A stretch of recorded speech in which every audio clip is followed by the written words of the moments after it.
I always believed that marriage was built on love, trust, and loyalty. When I married my wife, I thought we had it all. She was beautiful, charming, and had a way of making me feel like I was the only man in her world. But as time went on, cracks began to show. Whispers, late nights, and excuses piled up, and deep down, I knew something was wrong. The first time I caught her cheating, I was broken. I confronted her, hoping she would admit everything and choose our marriage over her mistakes. But instead, she cried, promised me it was a one-time thing, and begged me not to leave. Against my better judgment, I stayed, convincing myself that forgiveness was the right path. But the betrayal didn't stop there. Months later, I discovered more lies, more messages, and more nights she wasn't where she claimed to be. Each time she denied it at first, then admitted only what I could prove. It became a cycle, her cheating, me finding out, her begging, and me foolishly giving another chance. What shocked me the most wasn't just her disloyalty, but her refusal to let me go. I suggested separation more than once, thinking maybe she wanted freedom. But she always clung tighter, insisting she still loved me, that she couldn't live without me. Even while she continued betraying me behind my back, I started to feel like a prisoner in my own marriage. Every time I tried to reclaim my dignity and leave, she would cry, apologize, and somehow make me feel guilty for even considering walking away. I told myself that maybe love meant patience, but I was only fooling myself. Then came the day that changed everything. It was late in the evening when I noticed her phone buzzing repeatedly. Curiosity, or maybe intuition, got the better of me.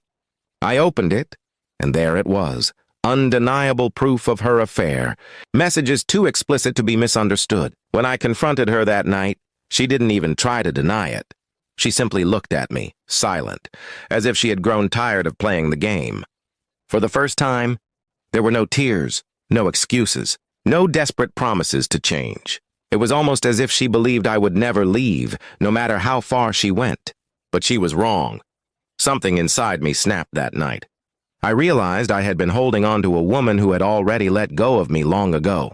I was carrying a marriage on my shoulders while she mocked my loyalty with her betrayal. I packed a bag in silence, ignoring her attempts to ask where I was going. My mind was clear for the first time in years. There was no anger, no shouting, just a cold and final decision. I walked out of the house, leaving behind the life we had built, and the love I thought was real. For years I had been afraid of starting over, afraid of being alone. But that night I felt a strange sense of freedom. The weight of constant lies and humiliation was finally off my chest. I could breathe again. She called me repeatedly in the days that followed, sometimes crying, sometimes angry, sometimes begging, but I didn't answer. I knew that if I picked up, she would find a way to pull me back into her web. I couldn't let that happen again. My friends and family were shocked when they learned the truth. Many of them admitted they had seen signs but didn't know how to tell me. Some said they were proud I finally stood up for myself. For the first time, I didn't feel ashamed. I felt strong. Walking away was the hardest thing I've ever done, but also the best. My wife may have kept cheating, but she couldn't break me forever. That night, when I caught her red-handed, I chose myself. And that choice saved my life. That night, as I closed the door behind me and stepped into the cool darkness, I realized I wasn't losing a wife, I was regaining myself.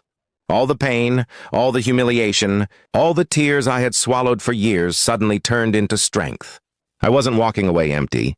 I was walking away with my dignity, my peace, and the chance to finally live a life where love wasn't a lie. And for the first time in a long time, I smiled, because I knew I would never let anyone break me like that again.